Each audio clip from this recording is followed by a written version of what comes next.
All right, all right. Welcome everybody to another Sober Life podcast. I'm your host, Scott Jones. I've got some great guests here today, but before we get started, I want to remind you that if you like this show, please hit your like button. Don't forget to subscribe, because that way you'll know when we have other shows, and certainly share this with your friends. I hope everybody out there is doing well. We're getting into our summer months down here in Florida. If you're down here, if you're up back in my hometown of Syracuse, the snow is finally melting. So that's all good. But I am, again, I'm excited about these people. The first gentleman I have, to my far left over here, Joe Kelley. He and I have known each other. How long have we known each other now? It's quite a while. It goes back quite a ways, all the way back to that conference room at TPA years and years ago. That's exactly yeah, what it is. yeah, that goes way back.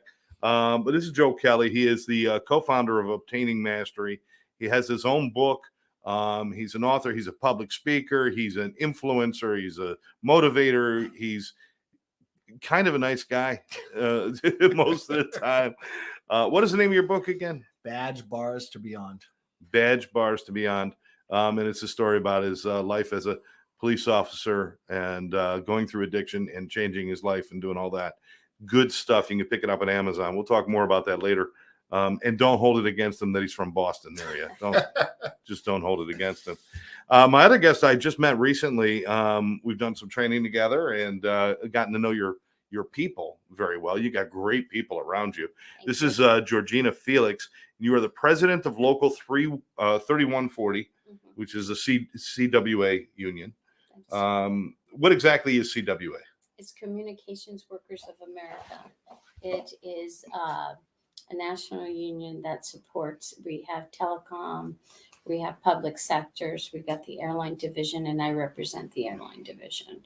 With our local, I represent all of Florida, San Juan, Puerto Rico, plus home base res for American Airlines. So Florida includes San Juan and Puerto Rico? That is correct. My local, my region, right, for my local, I have 10 stations. I represent Pensacola, Jacksonville, Orlando, Tampa, Sarasota, Fort Myers, Miami, Fort Lauderdale, West Palm Beach, San Juan, Puerto Rico, plus the ticketing center here in South Miami, plus HBR, home base res for American Airlines. Wow. Now let's just put that in perspective. How many people do you represent? How many people are there? Give or take around 2,400. Around 2,400 people. Mm-hmm. Okay. All right. You know them all by name and where they live. You're cute. But not that cute. That's great. Just so people know, I mean,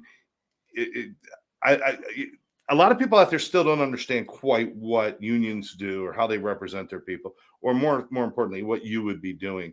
What exactly is your focus of your job to do? Is it protection of employees? Is it employee rights? Is it health and development? What is it? It's all of that. Really? It's all of that. So as a union president, which I am, I'm supposed to make sure that our contract is being followed through the company. I'm supposed to have a relationship also with the company to make sure if I have a grievance that I'm able to work with them in this grievance to make sure that the agent or our members or rights are there being followed and being respected. That is one little piece of the pie. The other pie is on the EAP side also, to make sure that when a member comes to us that we're able to go ahead and find the care that they need or find resources out there in the community. So when people talk about EAP, they think it's the stigma is drugs and alcohol and putting somebody to treatment. Our EAP is more bigger than that. We give back to the community. We deal with finding them a food bank, dealing with the resources that we have in the community, finding low-income housing for them, trying to find childcare for them, trying to find anything that we're able to help, because they're our brothers and sisters. So we have to make sure we give back. Some locals do, some don't, but ours is that if it was us on the other shoe, what would we want for somebody to do to us? So we give a little more than others. So I guess, from my point of view, I see the EAP as the real heart and soul of the union itself, because it's the one that looks out for all the employees. You have your contracts and your things, and you got to make sure, and you got to monitor, and you have a lot of things to do. But the EAP, which is the employee assistance professional, you're right. It's not just about addiction and alcoholism, or even mental health. It's about physical health, financial health, well-being of all of your employees, making sure they have the services and everything they need. So this is really probably one of the most important roles that you guys would have, is in that EAP function, right? Absolutely. So our vision and my vision, and when we started with it, is the vision of the union, because we developed this ourselves, because CWA did not have this for the local. So my journey, when we started going through this, and I started 7 years ago on it, is the fact is that if I take care and help them on the EAP side, that employee is going to be a better employee. They're not going to have grievances. They're not going to have problems. It goes hand in hand, and you tagged it. A lot of people don't see that if an employee is not mentally stable, or, and I don't mean in a bad way, I mean like with problems or day-to-day life, if they're not able to cope with that, that leads to bigger things. So if I can help them get their home together and their thoughts together, then that will save me for defending them to support their bread and butter. And so we want to make sure we get them there before their bread and butter comes at risk, that there's probably times that I won't be able to help them or go with them on that path as the union side to fight, because it's a 50. So we try to catch the problem before it gets any bigger. A lot of these jobs that you would cover with the CWA, and Joe, you have experience in this with unions and covering jobs that are high stress jobs a lot of times, or require multiple, a lot of hours. It's not, most of these jobs aren't like, I just do my 40 and go home. There's usually a lot, because I wish I could do my 40 and go home. It's at home too, the problem. So. And you've had this with the police, and now working with other unions and helping their union. Right. I think keeping that mental health, no matter what problem they're having, keeping them healthy mentally is so important, isn't it? It's so important. For me, it was MassCop. That was the union that I was involved with back in the day. And I didn't know half of the stuff that I know today, or half of the stuff that Georgina has implemented or is trying to implement. And some of it might not have existed in that time either. And probably not. A lot has changed over the last few years. And probably not. But, obviously, being, a police officer, high ranking in emergency response, and seeing the worst of the worst. My first thing before, part of my story has to do with addiction, but the first thing was my mental health, that led to self-medication. Mm-hmm. And what Georgina has implemented, with her union, and it has spread across the country to other union presidents that she works with and other EAPs, is recognizing, that stuff before the wheels fall off the bus. And we're not just talking about like alcohol abuse or, any like higher disorders of mental health. We're talking about stress. We're talking about burnout. We're talking about points of an anxiety or depression before they really, start to hit home. And, what she does a great job with is finding resources to educate her reps within her own EAP and her own community, but even outside of that. So for me, I've known Georgina probably for 6 or 7 years now. And the reason why I've stayed so in touch, because I believe in her mission. I believe in her vision, because it was the same thing that I went through back in my life. And, I know how unions are run, but if we can educate and we can teach the other reps who donate their time to help out their fellow employees, if we can educate them to see before the wheels fall off the bus, so to speak, maybe we can stop something from happening, leading to self-medication or any substance use issues or anything else. Well, we here at One Brother, One Sister, we're very honored to be a part of some of that education. Yeah, absolutely. And to help train your people. But there's a big thing. And first of all, he spoke so well. You got to hire him as your publicist and write all your stuff, because it's great. There's one huge battle that we have out there, which is the stigma. and people stigmatizing these kind of things and saying, I don't want to come forward because I don't want to be labeled as being weak. I don't want to be labeled as having a problem. Is that what you're finding is like a real battle right now? Is that one of your real focuses, is to defeat that stigma and make it okay to not be okay? Yes, it is. So everybody thinks that when you bring up mental health, you think that you need to be in a straitjacket and be put in a corner and time out. But okay, one time, people, one time. All right. All right. One time. Lasted a few weeks, but but that's not what it is. Especially dealing with us inside of the airline industry and the airport, we are dealing with the bustle. Before many years ago, it was somebody just clearly cussed you out and called you a name and you wiped it off. And as years progressed, it's been spitting on, being beat on. People feel that it's okay to cross the line and put bodily harm on that. That is very stressful. It's stressful for a worker to stand behind a podium to say, how can I help you? And you're scared. Either are they going to grab me by the hair and beat me down, or they're going to spit at me, or am I going to get cussed out?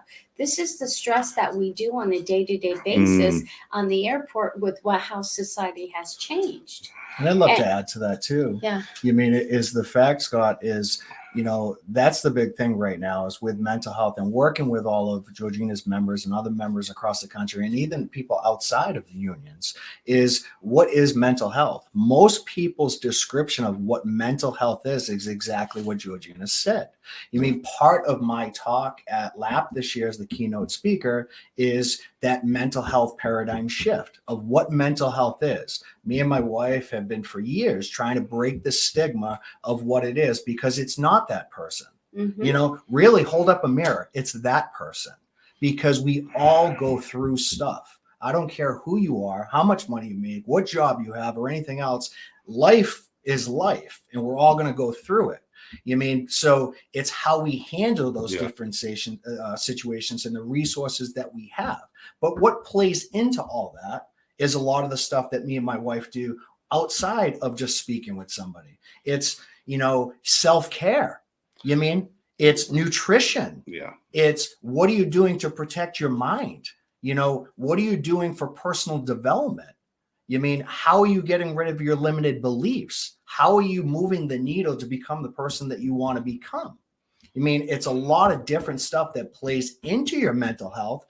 Sadly, we all go to the fact that, we think of the higher disorders. And that's one of the issues that I've been working across the country as well. Being a trainer in NLP, hypnosis, time techniques, training some of Georgina's staff in those different modalities so they can recognize and work with their other members. And now what I'm trying to do is make that shift within the treatment community. Yeah.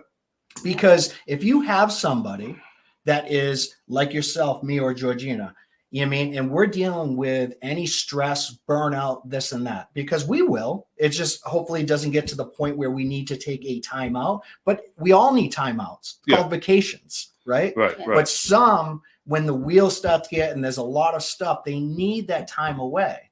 But that time away doesn't need to be in a facility with higher disorders. It needs to be like almost a reset. That's unless it gets to that point. Right. We're talking about a pressure cooker. And, Right. I don't even think people use them anymore, but my grandmother always cooked everything in a pressure cooker. It was before microwaves. That's how you cook things. And pressure cookers were fine as long as you knew when to release the steam. And if you get to choose whenever you want to release the steam. What you don't choose is, if you don't take care of it, you don't choose when it's going to blow up. Right.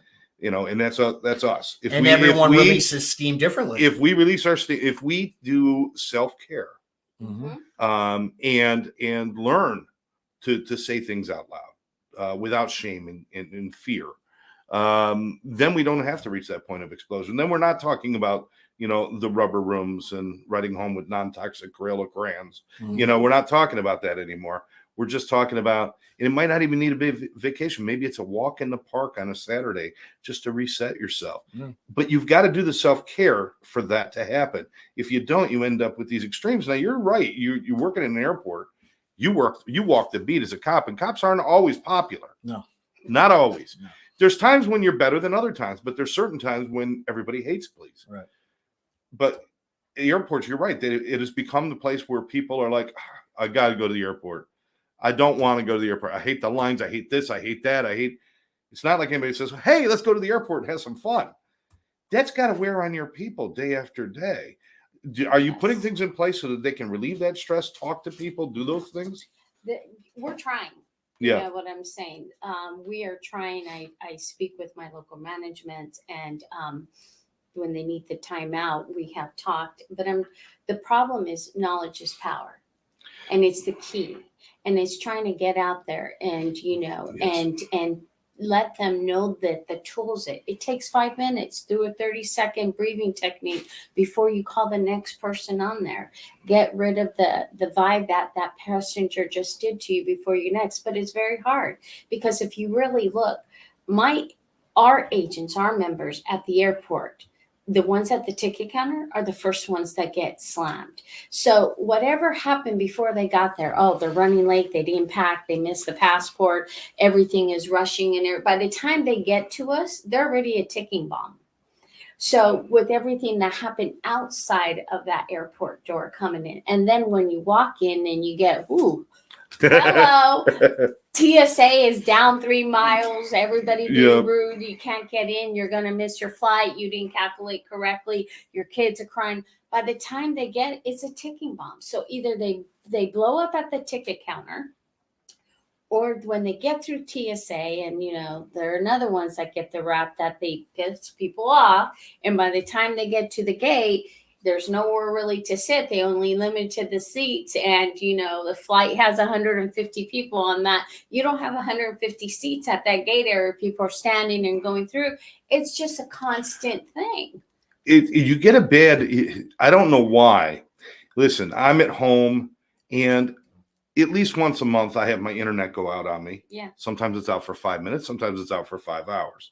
It's just something that happens. Mm-hmm. I go to my office here in my studio, and there's days when the power goes out, or this happens or that happens. Something's not working. All right. It gets fixed, and then we move on. But when we go to airports, the minute that the internet goes down, or the computers go down for a little while, and it messes up all the flights, we understand. All of a sudden it's a conspiracy, and the airlines are doing it on purpose, and they're mean and they're horrible and they're evil, instead of people just saying, I get it, stuff happens. That's a lot to carry for your staff, is that kind of judgment. It is. And the biggest judgment, because we live in South Florida, is weather. We don't control Mother Nature. And when she comes, really, you don't? I'm sorry. I really thought that was happening. She rejected me when I asked her to come on. She said, sorry, crazy Puerto Rican, no. So when she comes blowing in the afternoon, I mean, everybody sees outside. We all know something's going to be delayed or not, but we don't have that control. And that's what people don't understand. Safety is the number one key for our members and for everybody else. But hey, these people planned all year long for this vacation, a wedding, an anniversary, a birthday party, or finding somebody that they're going to go home to that's ill and all that stuff. There's emotions running around everywhere. And then when you get a hiccup, forget about it. It's just, it goes south really quick. And the sad part about it is, our employees get stuck. They don't get to go home. They might put you on the plane, but here comes Joe on his plane, and we got to keep on going and going, because there's tons of flights that are now being delayed, and they work 16, 17 hours, not by choice, because they have to. Why? Because they're providing that service. And the way they treat us is the lack that even if we try to give good customer service and be there and try and say it's okay, it's not rescinded. Yeah.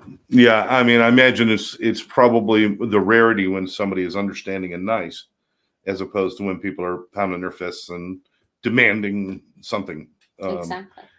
I've been in airports, Joe. I know you've been in there. It's like, that's one of those things that's saying, job I would never want because of the way they're treated. Now we're treated off. Before, it was a great job.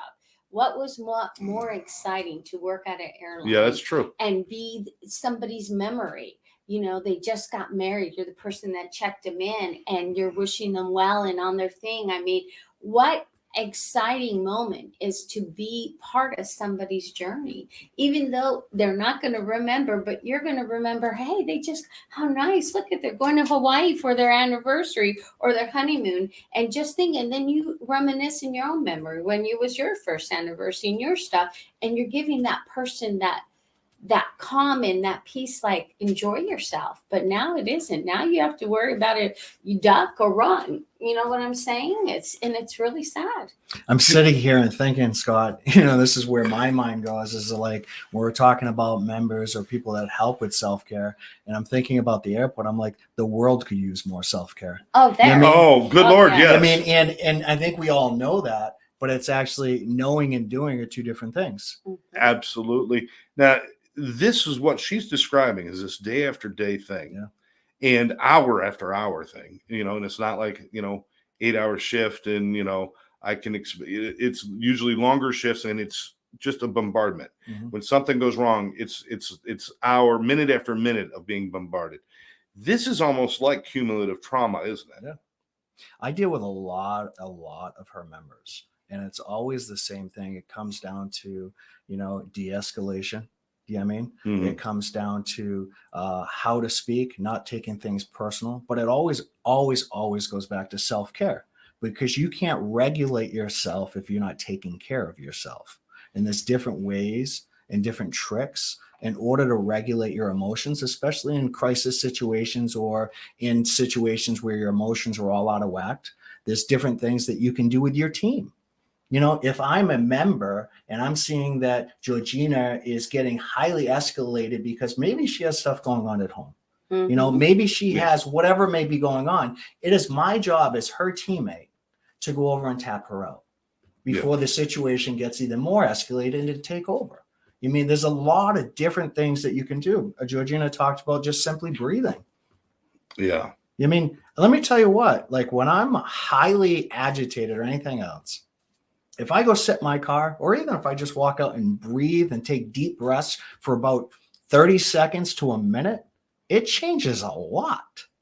It really does. Absolutely. Absolutely. But getting people to do that means, first of all, education. Like you said, there's power in education. Now you're starting to supply this education for your people. You're doing good things with people like Joe and us coming in and other people coming in. And are your employees the ones who are getting the education, are they feeling more empowered to help their people now through this? Is this helping them? Yes. So the whole purpose about me, and like I said, I want to thank you for the training that you gave us. That empowered, not only that, it empowered me, empowered my team and other locals and other union members there, that we're able to spread. And, like that saying, it takes one drop and then we can make an ocean. Mm-hmm. And that's what the whole purpose of all of this is. If we start little by little and we educate, and then when I need a tap out, I can see the signs that Joe's going to tap me or Joe needs it, and we can go on and on. But it has helped tremendously on the ones that did come and need the assistance and how to work and how to do a breathing technique, and how not also, like, if you already see the sky is falling before you get to work, mentally prepare yourself, blast the music all the way to work, get yourself in that mood, ready to go. It's coming, put it on. Here we go, or take a few minutes, take a breather to have stuff on that.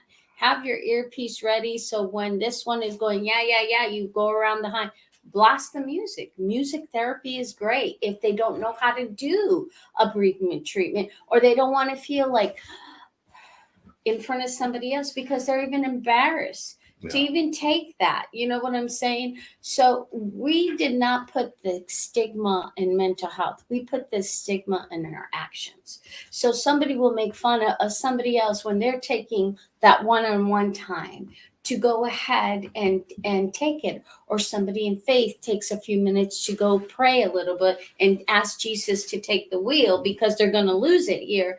And we're our worst enemies. Instead of encouraging somebody and helping somebody take that moment out, we're knocking them down. So to me, education is the key. Just giving the tools out there, even if they take it or they don't, at least they have knowledge that it's there. Yes. They're the drivers to decide if they want to take it or not. But at least I know I did everything possible to give them what they need to make it through another day. They need to know there's options, because the old school way is to have a bad day and go have a few drinks to make it go away. Is what America Go home and take a Xanax or a Valium in the old days, and just Part of my story now. chillax. Right? Yeah, exactly. Mine was I was stressed all the time, so I just stayed drunk. But that doesn't help. It numbs a feeling for a little while, possibly, but you're not helping. So we really got to get this self-care thing going. Taking those moments, the deep breaths, the recentering, listening to music is a brilliant idea. Music is one of the highest forms of meditation, because music envelops 9 different parts of your brain when you're listening to music. Not much else does that. There's not a drug on the planet that can do that. Music does it. And so I love that. But what were you going to say? I was going to say, in my opinion, working with Georgina and these unions over the past 6 or 7 years, one of the biggest things that has moved the needle so much is the people who have actually been vocal, that have come out and raised their hand and said, yes, I went through something. This is what I did. And it's helped. We had at the last meeting that we had, we probably had 4 people in the audience, and there was more, but I protect HIPAA and stuff, but 4 people actually raised their hands and says, either Georgina has helped, or they went here or they went here, and it made all the difference in the world. And the reason why I love that is because when we're boisterous about our struggles and the stuff that we go through, it hammers down the stigma of what people think it is. The more people that come out, the more people that share about the stuff they're going through, maybe that'll help someone who's dying silently in the corner. Maybe it gives them a little bit of that motivation to say, you know what? Wow, I had a lot of respect for that person. I had no idea they were going through it, and they chose to do something about it. That's motivating. It's inspiring. Yeah. But that's the biggest problem, is people associate what they're going through with them being different or them being unique, where they're not. But there's more of people going through stuff than there isn't. It's just not many people want to share their business with other people. It's a shame. Guys, this is what we're talking about. This is a shame. I go out and I ride my bicycle and I fall and I break my arm. I'm walking around with a cast. I'm not like ashamed of the fact that I'm broken. Right. I'm not ashamed of the fact. Is it inconvenient? Yes. Would I rather not break my arm? Of course. But am I ashamed of the fact that I broke my arm? No. Even if I did something stupid, it just becomes a good story. Yeah. There's no stigma involved there. But the minute something breaks up here a little bit, I'm not feeling right. I'm just not centered. I can't think straight. Or, God forbid, something worse. We have problems at home, divorces, deaths in families, illnesses, things like that go on, financial issues. There's a little bit of a breakup here. And we don't want anybody to see those Band-Aids. We don't want anybody to see that. And I think that's got to change. And people standing up and saying, you helped me, and that helps a lot. Sometimes we just need people to say, I had a bad day. Yeah. And I don't feel good, but it's okay not to feel good. Right. Let me go talk to somebody. Let me go do something. Right. Let me go take a run. Let me go to the gym. Let me do something healthy. And we're in full support of those kind of things. And you want to bring this to you. I'm telling you, you got to get rid of VAPs. Just call them wellness professionals. Yes. Because that's what they are. They are wellness professionals. They are the ones that, if something is taking you away from wellness, these are the people that are there to help you, right? Yes. So with all of that, people are, society doesn't realize that it's okay to have a bad day. Yeah. And you're not broken for having a bad day. Yeah. But they're their own self-enemy, because they're saying, I can't break. I can't be weak. I can't get help. I can't do this. And see, that's a battle within themselves, them trying to get the help and having a wellness day. Because if I feel like today, I just mentally drained, I don't want to pick up the phone, it's a stigma that I'm putting on myself. Like, I have to pick up the phone. I have to help somebody. I have to get on. I have to talk. Instead of taking care of me. Yeah. And once people start taking care of me, then everybody will start per se was sort of kind of be able to take the next bump that's coming in. I took time out for me, then let me help somebody else, and we go on and we go on and go on. But the sad part is the self-respect that we don't even have for ourselves. Mhm. That is the killer, because we have to respect ourselves and love ourselves enough before anybody else so we can help somebody else. Love that. I love the fact that you said that people feel like it's a weakness to be a little bit broken or to have a bruise or to Yeah. just have a bad day. Yeah. And they want to stand on their own and be strong. Well, you know, I'm going to tell you folks right now that if I ever have to go into battle, I don't want to go into battle with somebody who's strong by himself. I want to go into battle with somebody who's got a team of people around him that helps them be strong, because then I got a team of people. Absolutely. And there's more. The standing by yourself, the only thing you're proving to anybody is that you have an arrogance that's going to hurt you. Exactly. You know, it's not about that stuff. We know Yeah, this stuff, absolutely. right? Absolutely. Those What's- ones what- that far harder. What's it personally mean to you? You've been working closely with them now for a little bit of time. Yeah. What does this For a long time. What does this personally mean to you, Joe? You know, personally, you know, I get emotional about, because, you know, Georgina has become like a sister to me. You know what I mean? Like, you know what I mean? We've become close. Our families are close. And like you said, you know, I feel with her and her team, like I have a team around me, and we're all looking to head in the right direction. You know, so it's very important to me that, you know, our visions are aligned. You know, we're very big into self-care. We're very accountable to each other. We call each other out on stuff in a good way, but it only makes us better. And we're always looking for ways to improve the circumstances or lives of those members. And for me, everyone as a whole, and I know that's for her as well. It's not just members that we run into. One of the biggest things that I like is we've had a lot of talk about mental health and substance use. But like Georgina said in the beginning, at least with her local, I've actually seen people with financial issues that this lady has helped extend their mortgage or get it pulled around for 3-month break on it through different resources that she's had. You mean, I've seen people, that have had childcare problems that can't make it to work, that this woman has stepped in and found resources to help out so they could maintain their employment. So it's huge for me that, yes, mental health plays a lot. And we always talk about how that leads to self-medication or this and that. But this lady is just about saving somebody's job and being there for a human being. It's about humanity. Do you think a lot of people are afraid to ask when they're having an issue too? Because they're like, well, nobody's going to, Yes. there are no answers for me. Nobody can help me. I don't have money to pay for this. There's no way nobody's going to help me.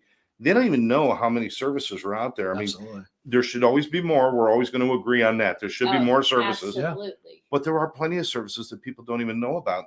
And that's another role that you fill, is connecting them with those things, right? That is correct. A lot of them take pride. Nobody wants to tell their personal business and their struggle because they think you're going to rat it out to somebody else or you're going to look at them different. So once they take the pride out of it and then come and they're willing to help, we do what we can and we build them. My mission is a soul at a time for our EAP. And that soul can be either, a financial, it's just building them spiritually, financially, giving the resources out there. They're going to walk into a Pandora box and they're able going to pull what they need themselves. It's not me doing it for them. It's me educating how they can do it for themselves. Because if I do it for them and I sit there and I'm not any better than they are. I have to give them the tool and be the cheerleader on the side. Say, you got this. You fell, I'll pick you up. Let's go. Where are we going next? Have them be the driver. Have them be able to find the resources themselves and tap to that to themselves. And then that way, so if it happens again, they know where to go. They don't need to start, because in life, we can knock down 3 or 4 times in a week. Yeah. You know what I'm saying? It just depends on yourselves. And it also depends on the upbringing, from a Latin perception. Growing up, deja vu, if you tell people your business, you don't want nobody in your business, shame on you. You don't let anybody in your house see your dirty laundry hanging up. You don't do none of that. And that's something that we struggle to try to get it. It's not like that anymore. It's like, let me see where you are, and this is where we go. And we let them drive their own recovery. We let them drive their own research. We let them be the driver, because I can be hitting 1 to 60 and girlfriend over here is at 20. I need to stay back at 20 and not hit at 60 and work her to get to 60. And the best thing about it, if you don't just yell back, catch up. Yeah, You got to work with them no, and show I'm them. behind them. Hey, Yeah. go. Yeah. Where do you want to go next? What do you need? What's going on? And this is it. I can sit here all day and talk, and thanks, Joe, for the compliment, but I don't do this by myself. It's not Georgina. It's the team of Local 3140. It's not me. I might be the face to get the research, but they're the ones that work it. They're the ones that do it day to day. I have the best team out there because they support our vision and they help our members. Even though some are ungrateful, let's be for real, and people talk shit like it is, but we don't care. We keep on every day. If it takes us saving a soul at a time, and that's our goal, one person a day, to make them smile, to make them feel that they're valued and they have their self-value, means the world. You got me and Joe crying here in a minute. I'm sorry. No, I love the fact that you care so much about what you do. We need more of that in the world. Yeah. We need more people to stop phoning their life in and start getting involved and realizing my job isn't just about doing a job. My job is about people. Exactly. My job's about, there are times when all of us have experienced this, I'm sure, where we've lied in bed, where we've not been able to help somebody or not reach somebody. And there's been disastrous results, whether it's a life-ending result, a job-ending result, or just simply a descend into bad mental health or whatever. We've all had those moments we lied in bed and probably thought to ourselves the same thing I've said to myself: why the hell do I keep doing this? Exactly. And then you wake up the next day and it's like, you know what? I remember this. And are there memories, are there people that have stayed with you that you've seen a miracle happen? Are there people that stay with you? Is that, because I've got stories of people that I'm like, people that have walked through the doors and I said, they're never going to be okay. Yeah. And then they turned out to be freaking brilliant. Yes. And those things stay with me. Do you have those stories that keep you going? Absolutely. Every person has a story, big or little. Yeah. Every member, every person. There's nothing more rewarding in life to have somebody invite you into their darkest moment and see them come out as the phoenix bird and they shine. Wow. There's nothing, no money, no, the experience, the emotional touch is to see that individual fly like the phoenix bird. And you just have to smile. You said that so well. She just nailed it right there. You see why I've been aligned with her for I can see this, this. right? I can see Passion this. is I'm unmatched. a hot mess. No, And I will say, you're passionate. Yes. As Karen and I trained with you just a short time ago with One Brother, One Sister. Yes. Joe, I understand what you're saying too, because when we left it, we didn't feel like we just left another group, another class, and made friends. We felt like we were a part of your process and a part of your plan.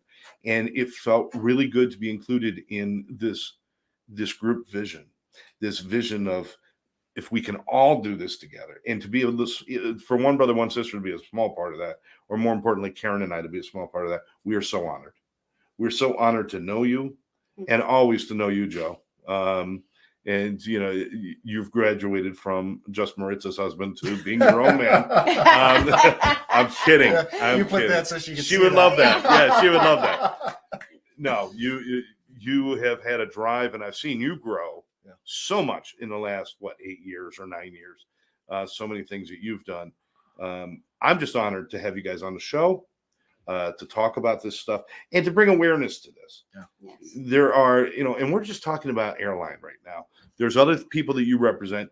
There's other people out there in the world, in the real world, in doing hard jobs, tough jobs that we depend on, that we're not watching them and we're not caring for their mental health and their well-being. We just kind of look past it. It's like, if the barista at the Starbucks doesn't move fast enough, we curse them. And it's like, really? Have you seen Starbucks? It can only work slow. It's not designed to work fast. That is correct. You want fast, go to McDonald's. You know, but don't stand there and curse at somebody and create like a problem for them. Right. I think maybe the awareness, the whole world awareness, is probably the ultimate goal, is for everybody to have awareness and care enough for each other not to treat each other badly and not to put each other in positions where people feel hurt or left out or responsible for how you are doing. You know, that eventually we'd love to be there, right? Yeah. So our vision as our locals EAP, it's just not for our members, it's their family members, somebody that they know. We help everybody, even if they're not a union member. Is that union member that brought us to us? We do not look at their status. If they are, if somebody needs help, we're going to help them. Yeah. Regardless what it is. So that's why I believe that we have grown to the aspect. Like I said, my journey on this 7 years ago was a very strong journey. And the fact is, I wanted to make a difference. And before I open mouth and insert foot, I educated myself to a point. And that's how me and Joe became friends. And we went through, and I try to get all the trainings that I can. I want to make sure when I speak with what I'm telling you. It's, you know, knowing how to help somebody and speaking what the steps are and not making something up. Like even doctors nowadays, you come in there, you say your knee hurts and they're giving you something for your shoulder because they're not educated on that. Yeah. So all I have is my self-dignity and my self-respect. And I'm not going to lose that for anybody today and tomorrow. I am who I am. I'll tell you the good, the bad, and the ugly at the same time, but you never will call me a liar. You never say that I don't know what I'm talking about, because I want to make sure I give you the right information. And that's the importance of the key. Like I'm saying, when I started the journey and I bumped into Joe, and Joe took me under his wing, and Maritza, and they showed me and they guided me and they opened me the Pandora box in the aspect of knowledge and the do's and the don'ts, and see other people's mistake. I just sat in the corner and just ate it. That's why I'm so big the way I am. And so I got what I needed. And then I was ready in 2017 with my local when I became the president on that. And I started moving forward. And it's ever since then we've been growing. CWA does not have this EAP program.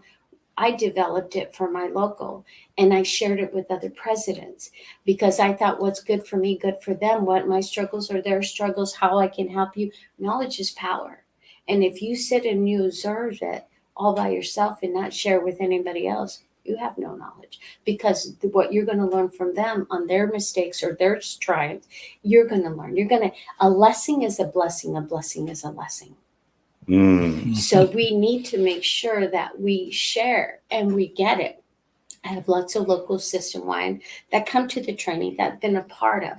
But also with me, it's educating the managers that I work with so they can understand is that what we're doing is the right thing. Helping them, if they can help and see our struggles, and the managers team up and we team up together and help the member, it's good on both sides. I was just going to say, for those people who are thinking this is a whole lot of feel good, but there's a reward on the other side of the business end where well employees are better employees. Yeah, absolutely. Healthy employees are better employees. Less time off, more accurate in their job, more dependable, certainly friendlier, and creating an image that you want them to create. So there's a reward in this as well. This absolutely. Yeah, this isn't just a Pollyanna making everybody happy over here. This is part of the whole process. You can't have a successful company without healthy employees. That's correct. And that's the journey that we're going. We're not there yet all the way, but it's a journey. But it takes, like I said, a drop in a day. And there's certain managers that I do quite well that take the training, that they go in, what they do, they help their management team on the same time in that aspect. So slowly but surely, we have come a long way since 2017 on this. I mean, it takes all of us. And like the union's EMP, the vision of that is to to stop absentees at work.